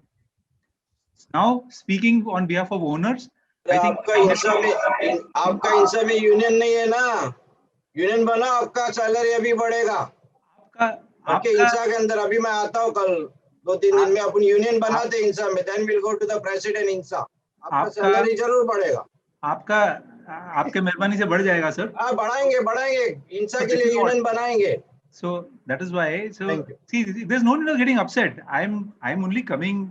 Upset नहीं बाबा, ये अपना style है बोलने का. हम union वाला लोग है ना, ठीक है. यूनियन बनाओ, सैलरी बराबर बढ़ेगा आपका. So the point that I'm making is that as far as wages are concerned, you have just now you're seen a belligerent union leader just now talking about what wages should be.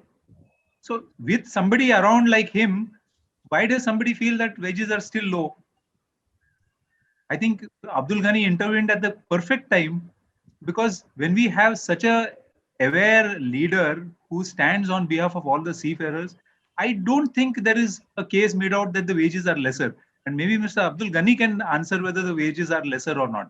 In the my point opinion, was, Devli sir, the point was it is not lesser. वो बोला बड़ा नहीं है. Human nature है ना. सब चीज बढ़ने का. They are not saying less. They बड़ा नहीं है. Both times है. But on the Indian flag we have already increased. Okay, as we signed the agreement with you only. And on the foreign flag, it is in work in progress as far as the foreign flag is concerned. But Indian flag का बढ़ गया. I mean salary we have already. Percentage बढ़ गया वो भी बताओ ना. हाँ. कितना परसेंटेज बढ़ा है वो भी बताओ. वो बड़ा अच्छा और बढ़ना चाहता था इंडियन फ्लैग में मगर कुछ in the 3 years it is around 35% in 3 years.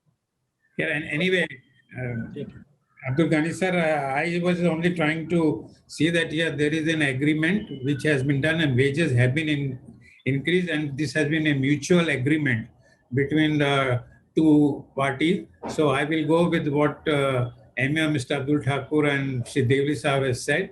It is being revised at a periodic interval with mutual discussion and consent. So this is the way the shore industry is working. I also been a sailor myself, so I know that our wages were increased periodical interval. But I agree with Mr. Devli as well. कि shore-based industry में ऐसा कोई agreement नहीं है. Of course, there is a annual in the government job. But if you are working in any private organization, there is no fixed rule regulation about increase of shore staff people. So I will go with what Mr. Devli as well said. So thank you, sir. Thank you, both of you. But that was one of the very thank you very much. So anything further you would like to say, sir? Devli sir, you would like to say anything further? No, sir. No, sir. I think that is the point, that there are wage agreements. These wage agreements keep taking place, and it has to work on both the sides. It has to. One cannot keep everybody happy, sir. Finally, at the end of the day, That's what I said there. After the mutual discussions of months together, and both parties agrees, come to a consensus and come to a common agreement. So that is what the wages are. Another thing which Mr. Mahesh Radhakrishnan very rightly raised was about autonomous ships. I think I will keep that also in abeyance for the time being, because autonomous ships have taken grounds, but उनका training के लिए क्या करना चाहिए and how the training institutes will take that further. I think let us wait and watch, because Sir, I'm sorry, can I interrupt on this point? Personally, again, as a non-mariner, I've always had a question: why does India support autonomous ships?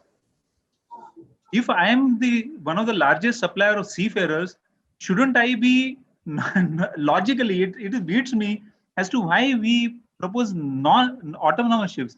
Our ships should be such, or our effort should be such, that more and more seafarers will get employment. Isn't that what? At least that is the way I was brought up. So why do we support autonomous? This is a question that I have never understood, sir. Thank you. Devli sir, I think I will talk to you differently from the perspective of the ship owners, and you are representing them. कि autonomous ships के अंदर आपकी cargo space बढ़ जाती हैं, खर्चे कम हो जाते हैं. The most of the ship owners, pardon my saying, I have not spoken to any owner, but I know for sure they all are in support of the autonomous ship for their own personal benefit. But our minister, Mr. Mandavia, before he laid down his office, did mention that autonomous ships doesn't imply that the employment of seafarers will reduce. On the contrary, he did mention in one of the addresses that probably the number of seafarers will increase ashore. So there will be no cut down, though we'll have to see in actual life what it happens. So I believe that autonomous ships is still a far-fetched thing, but yes, it is a very thing of the future. And as I said, ship owners, most of ship owners we spoke globally, and particularly in the European Union, they all are going for autonomous ships because it helps their cargo transportation and freight.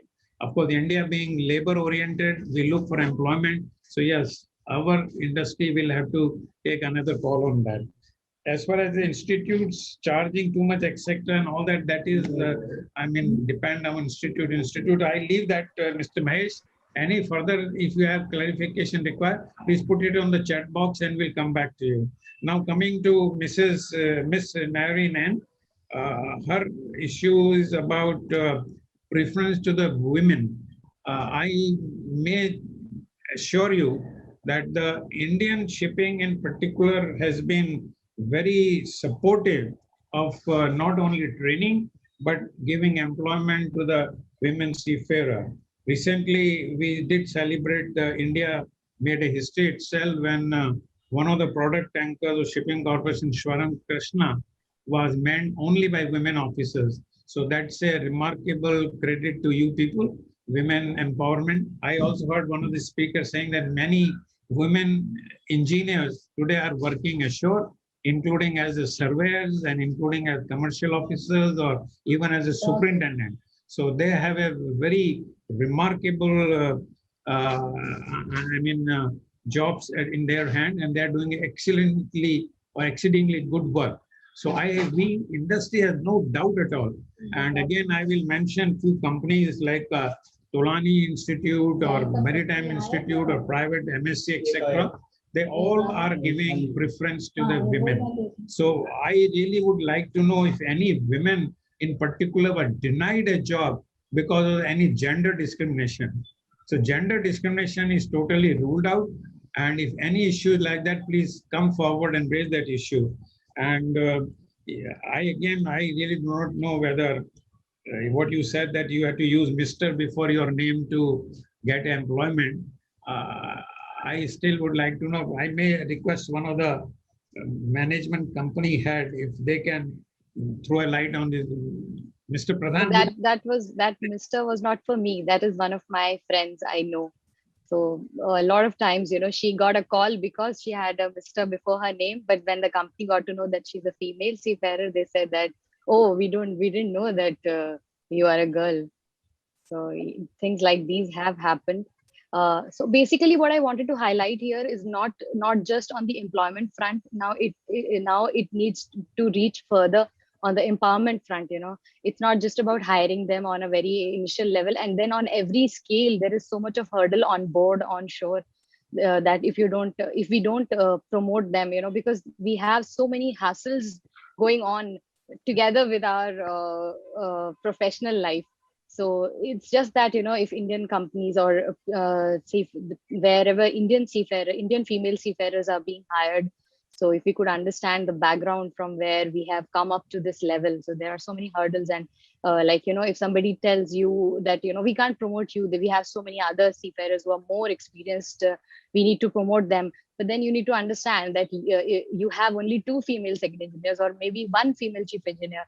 How can it look biased if you promote a third one? Anyway, Ms. Man, I will agree with you. There have been a lot of reservation earlier on, but in last few years, I can only assure you that most of the shipping companies are really looking positively into this. And I'm also happy to report that number of women seafarers have increased substantially in last few years. And I'm sure I met you last when you were a 4th engineer. I'm happy that today you are a 2nd engineer. And soon I wish you will be a chief engineer soon. So wish you all the best, but please be rest assured that the Indian maritime industry is not there for any gender discrimination. And we will like to have more women coming here. And as I mentioned you, few other training companies or the training institutes, they are actually encouraging more and more women to come. A lot of incentives are given, even in form of scholarship, etc., and even giving some preferential, training or personal interactions, etc. So be rest assured that we all are here to encourage the women empowerment. Yeah, okay, thank you. Mr. Vivek, as a chief engineer, you have raised several issues. Delayed relief due pandemic was a major issue, and almost all management companies did take up. Many initiatives were taken. So I will, before I summarize, Captain Basreen, you can brief on this, that how this delayed relief was sorted out with those bubble ships and taking up with the government about arranging, but there were some international restrictions. Many countries were not allowing that seafarers without any vaccination, etc., should be allowed to sign on or sign out. That is still lingering. So, Captain Basreen, will you comment on that? Thank you, Rai sir. really very well put point by all the chief engineer, second engineer, third engineer, fourth engineer. Mr. Sengal points, coming back to the relief, yes, we went through a horrific time last year.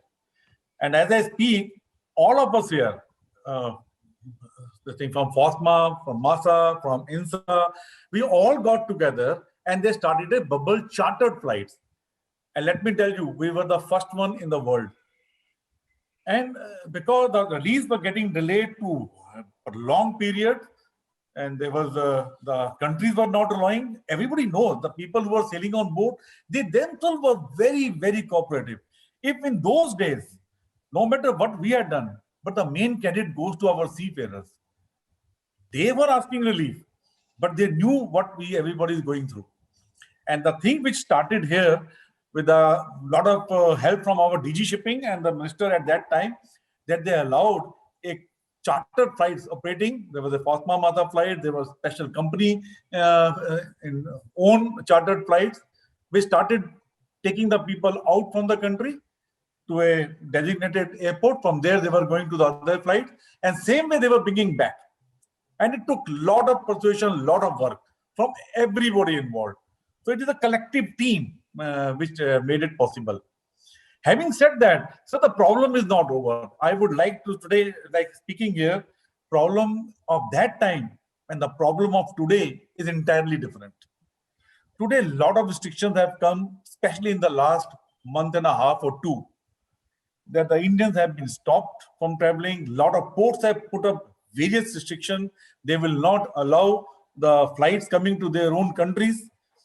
Something which is work in progress.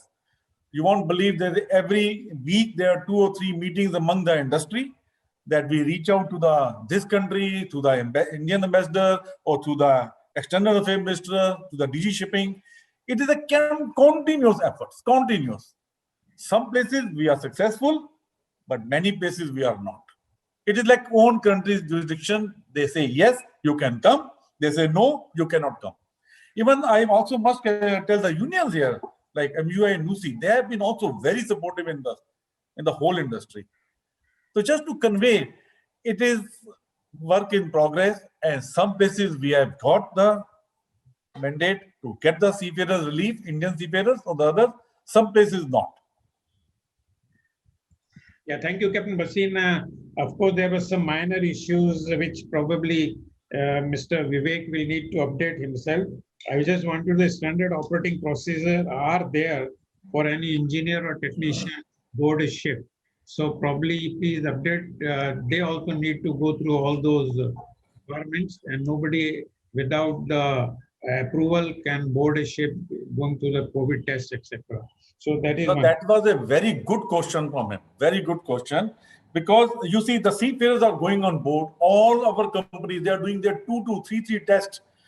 Not only RT-PCR test, many companies have started IgM, IgG test for the safety of their people on board. So very correct question that Mr. Sengal asked, that when the technician is coming, at least he should also follow RT-PCR test or some kind of a letter that he is not COVID. And I think all responsible companies should do it. That's all I can answer here. And most of them are doing it. I must say that also. Captain Bhasin, to my knowledge, even ports today are insisting that they should have those tests before board a ship. That is correct, sir. Thank you for adding that. That is correct. Not only that, even the major ports, their own workers, they have been doing a regular phase COVID test for the stevedots also. Every 15 days, yes. Okay. Now I will request Captain Yadav also to join with me, because Chief Engineer Mr. Vivek has also raised one question of blame culture.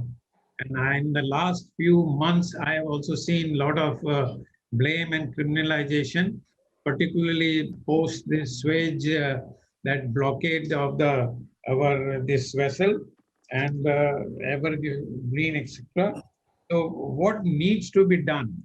I mean, this is a very serious sector, and I would like to support all seafarers as well. Okay, with pilot on board, if something goes wrong or something bad, and still to hold the master responsible just on the ground, that master is in command and the pilot is only there for advice. Captain Rai, may I step in here? Number one, nobody was criminalized in the Ever Given case. Ever Given sailed out yesterday. Nobody was criminalized in that case. No, criminalization was the wrong word there. I only said that most of the blame was being, I said the issue with Chief Engineer Mr. Vivek is no blame culture. He said the number of responsibility and the media all were blaming the captain. So that was my issue. It's not only criminalization is of course a totally different segment, and I again will not like to go into details, but I do know there have been several instances, and we have our masters still being held in prison, etc., in forts abroad.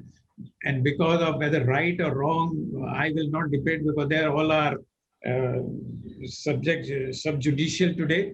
But yes, the fear among the seafarers today, and talking about engineers, I know chief engineer sleeping in a room and a fifth engineer goes and pumps out engine room bilges and there is a pollution. It is always the master and chief engineer who was held responsible. So that's a very sensitive issue. And as I said, there are two issues which were pending from even Captain Sanger has raised. Was one with the commercial pressure and one was another too many regulations. I'm sure most of us, including me, we are part of the group who are advising the Director General of Shipping and the IMO regulations, etc. But every year, new and new regulations are coming, and things are going to be more challenging. I wouldn't say difficult only, but they are going to be challenging. So I really do not know who will like to take on that issue. Dr. Sanjay Bhavnani, would you like to say something about the number of regulations, sir? Yes, yes. I think we have to recognize that more a complex industry. There is an heightened level of expectation from the stakeholders. They want that things should be more and more compliant. The companies which are going to be chartering the vessels need to demonstrate that they have taken all care and the due diligence which is required. And of course, it becomes very, very critical to ensure that all the regulations which are there are going to be followed at all times. Now, this is, of course, how, it's a debatable point whether it's really leading to the desired result or not. But I think it is something which is affecting both the shore side and the ship side equally. It's very critical to understand here that the industry demands, the industry requirements are continuously changing. If you look at the last 15 to 20 years or even more than that, we find there has been a sea change in the entire way the industry has functioned and was functioning before. And even in the next 10 years, things are going to be completely different. This is a part of a continuous change. This is a part of the evolution. This is a part of the way in which we have to keep on responding to the various demands which are being imposed. It is best and it is wise that we understand how we can do it in the best possible way and try and find out ways and means possible to develop mechanisms so that we are able to take care of them in the most effective manner. I mean, however much we may like it or we may not like it, at the end of the day, we have no other option but to comply with it. And this affects not only the seafarer, it affects the ship, the people on the shore side, it affects the ship owners, it affects all the other segments of the maritime industry which is there today. Thank you. I agree with you, Dr. Bhavnani, and that's what the very theme of this webinar was, that how the sea and shore people should get connected. And that is what I said, that whenever these issues, whether there are more regulations or there are more problems or no wages, I think both people have to work in unison as a team. That old concept that seafarers are different and people in office are different. As a matter of fact, to best of my knowledge, 7 to 80% of the people who are today working in the shore office of a shipping company are themselves seafarers. So it is only the seniors or the current lot who are at sea who are working in their office and they're basically their colleague. So I'm sure in the days to come, sea and shore people will have to work as a team and as a cohesive unit. So this today's webinar, I'm sure, will help in that direction. I think Captain Abdul Ghani has raised his hand and he wanted to add something. Thank you. मैं captain तो नहीं हूँ मगर फिर भी मैं इसी as a takeaway of this webinar, because we need to have some takeaway. मेरे तरफ से मैं एक suggest करना चाहता हूँ 2 point, because I was very much the Captain Bharat when he mentioned his points and they were worth काफी उनके ऊपर जो सभी seafarers पे जो बीतती है as far as the paperwork is concerned. Can we not have a group? Because there has to be a takeaway from this webinar, and when we come out of this webinar, we should have at least कि भाई हमने ये webinar क्या ये निचोड़ ये हो सकता है, a group, a committee to look into reduction of paperwork and the issues about rest hours.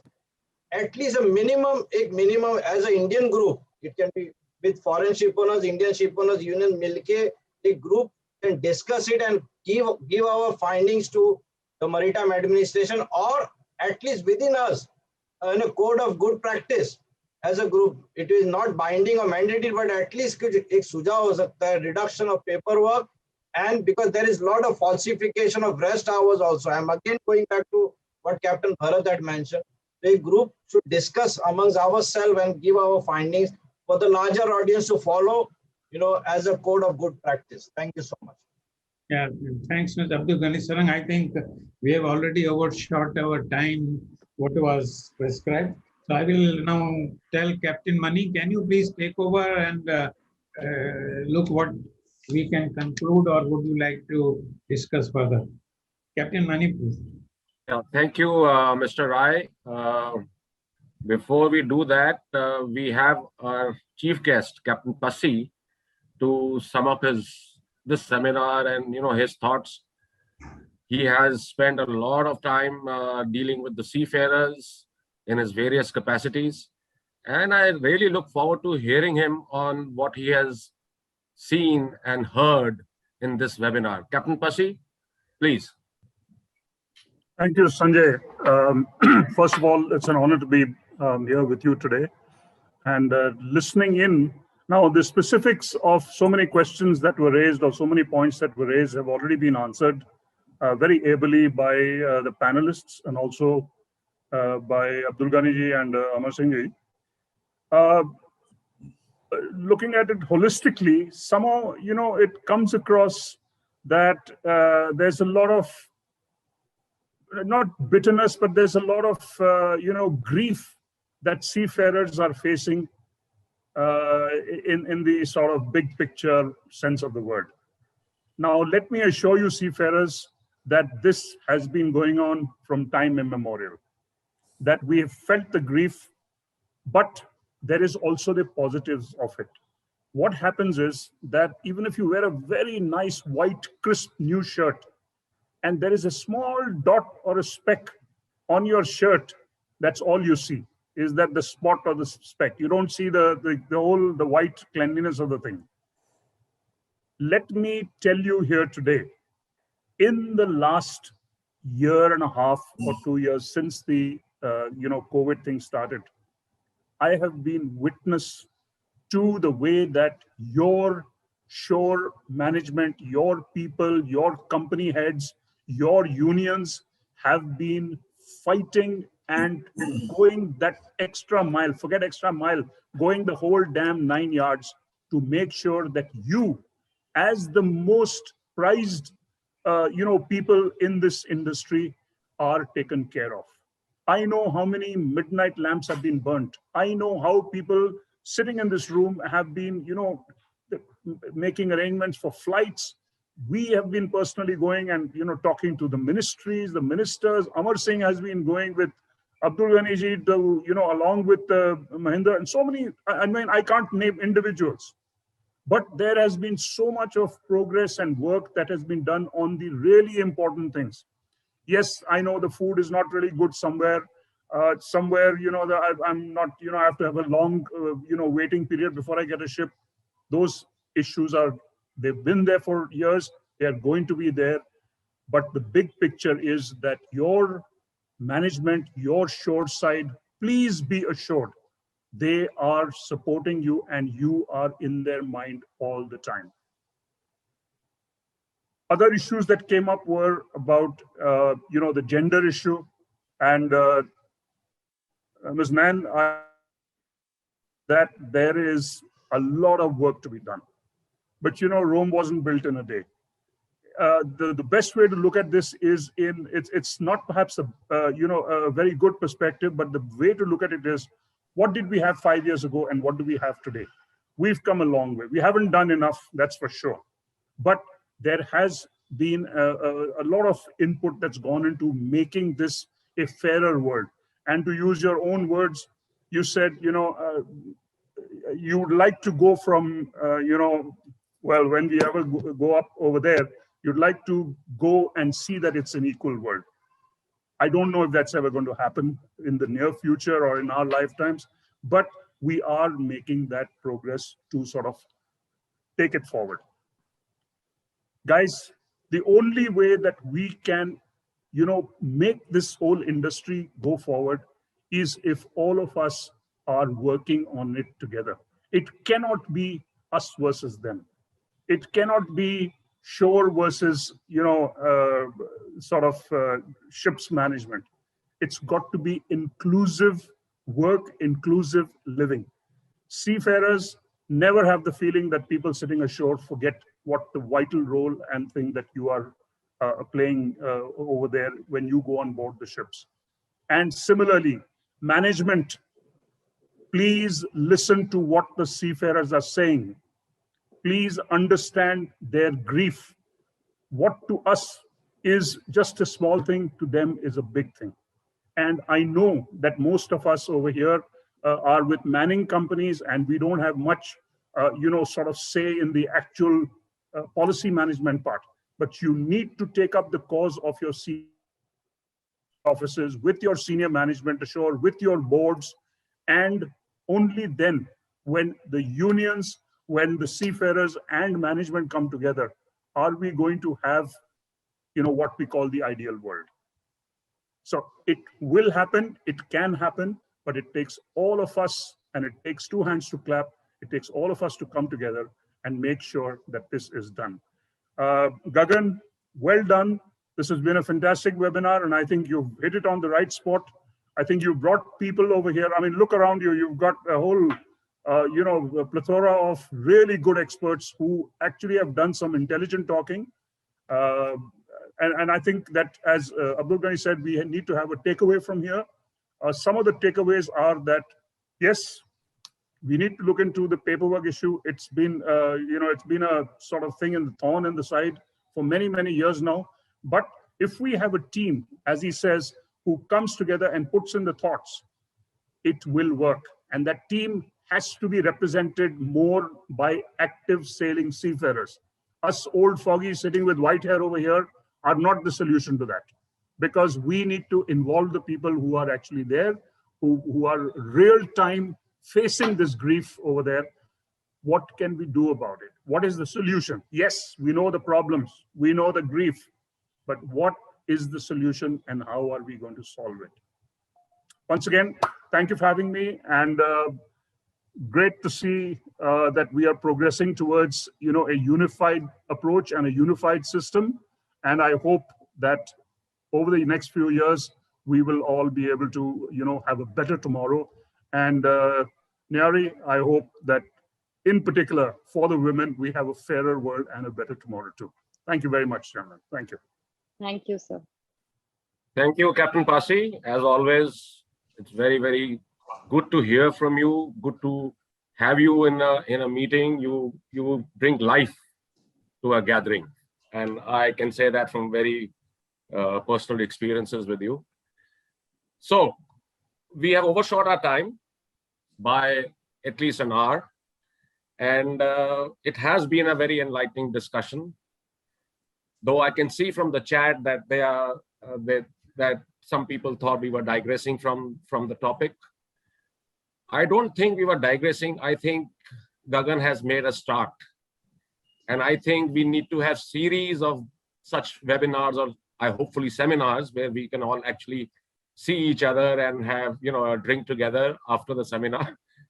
And but you have started the ball rolling, Gagan, and I know that the objective of this theme will take a long time to be met, but a start has been made today. I know it takes a lot of effort to organize a webinar or a seminar. And from what I have known of Gagan Pandey, he puts in a lot of thought into the theme. And then he carries it through. So you have a lot of material today. I know you're recording this session. You have a lot of material to put forward that paper. And I think all the relevant observations or concerns of the sailing staff should be sent to each company that you know, or through FOSMA and MASSA, and take their feedback and then publish that paper as to the solution so that the objective of this theme is met. I'm sure you will do that. And thank you so much for your initiative. And we hope to see more of these result-oriented seminars. I would like to thank the sailing staff for having taken the time to participate in this goal-oriented webinar.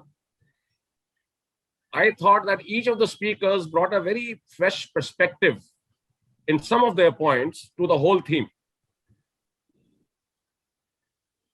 And one thing Captain Passi has said that, Mr. Sarang has said that, Captain Bhasin has said that, Dr. Bhavnani has said that, and I would like to reiterate. We are very proud of you. We are very proud of what you do. And you, by your efforts, have kept the sanity of this world during this pandemic. I hope the entire world will one day come together to celebrate your profession. And what you mean, through your profession, what you mean to the survival of mankind. I hope you know who you are and how important you are to this world. So thank you, each and every one of you who have spoken their mind today. Thank you for coming forward. And I hope that you continue to come forward and bring about questions and concerns which other people around you who are supporting you from shore can address. So thank you for being here. Our esteemed panelists were very clear and lucid in their thoughts. I could also see that no sides were being taken. They were giving a perspective, not from their shore side, but they were also giving their perspective from being an ex-seafarer themselves. So that was a very good thing that I saw. Thank you so much. You, all the panelists here, I found one thing in common, that they head a very important maritime association in India. I know that through their efforts, today, Indian initiative during the pandemic is recognized as the best response. I know that for sure, sitting where I am. So thank you all for being part of this seminar, panelists, and I'm sure that you will continue to take the Indian maritime industry to greater heights and bring a positive light to the maritime industry. Our moderators for this event are men of deep understanding of the maritime industry and have been instrumental in strengthening the Indian maritime sector. As expected, they did a wonderful job by keeping track of each observation that was being raised by the sailing staff and having each one of them addressed. I mean, I thought that was marvelous. Normally, people overlook certain points, but Captain Yadav and Mr. Rai gave so much attention to each point and got it addressed and answered, or got at least a view from the panelists. I think that was something very good. Thank you, sirs, for sharing your valuable time. No seminar can be complete without the audience. Due to the paucity of time, I'm very sorry that we could not have a question and answer session, but this thing is being recorded and I've seen the chat, and your chat also gets recorded. And I'm sure Gagan will analyze each observation and take it forward. So thank you, audience, for being here. And that brings an end to this wonderful evening. And I hope one day we will meet the objective and we will be one. I think we already are, but even that slightest doubt will be removed very soon. So thank you. Have a great evening. Have a great weekend coming up. Enjoy the monsoons and Khuda Hafiz. Thank you, sir. Thank you, sir. Thank you. Thank you. Thank you. Thank you. Thank you. Thank you. Thank you, sir. Thank you. Thank you very much. Thank you. Thank you, organizers. Thank you. Thank you, everybody. Thank you, all of you. Thank you. Thank you, everyone. Thank you very much. Thank you very much. Thank you, sir, for having us. Thank you, Thank you. sir. Thank you very much.